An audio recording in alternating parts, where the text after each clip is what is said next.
Cette fois, c'est le Centre européen de prévention et de contrôle des maladies qui lance l'avertissement.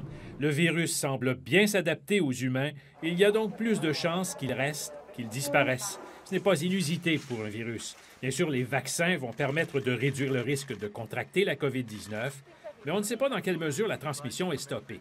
Et puis, les variants plus contagieux compliquent les choses. The South African variant is a little bit more problematic. Sont-ils plus résistants contre les vaccins? Les données ne sont pas encore suffisantes pour l'affirmer. Mais est apparu en France un premier cas d'une personne réinfectée gravement par le variant sud-africain.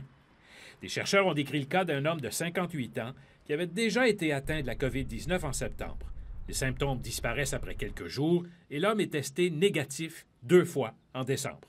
Mais en janvier, il retourne à l'hôpital. Il est de nouveau positif, mais au variant sud-africain.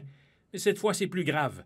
Détresse respiratoire aiguë, intubation, respirateur artificiel. Aux dernières nouvelles, il était toujours dans un état critique. L'immunité développée après la première infection n'a donc pas freiné le variant sud-africain. Des cas de réinfection par des variants se sont déjà produits, mais la plupart du temps, la deuxième infection est moins sévère que la première. Cela dit, la France est devenue aujourd'hui le premier pays à recommander une seule dose de vaccin aux personnes qui ont déjà été infectées par le virus. Et cette dose unique devrait être injectée 6 mois après la maladie. Elle constituerait un simple rappel, considérant que la personne maintenant guérie a développé une mémoire immunitaire. Pendant ce temps, les Américains peuvent maintenant recevoir une dose de vaccin dans les pharmacies du pays, comme pour la grippe.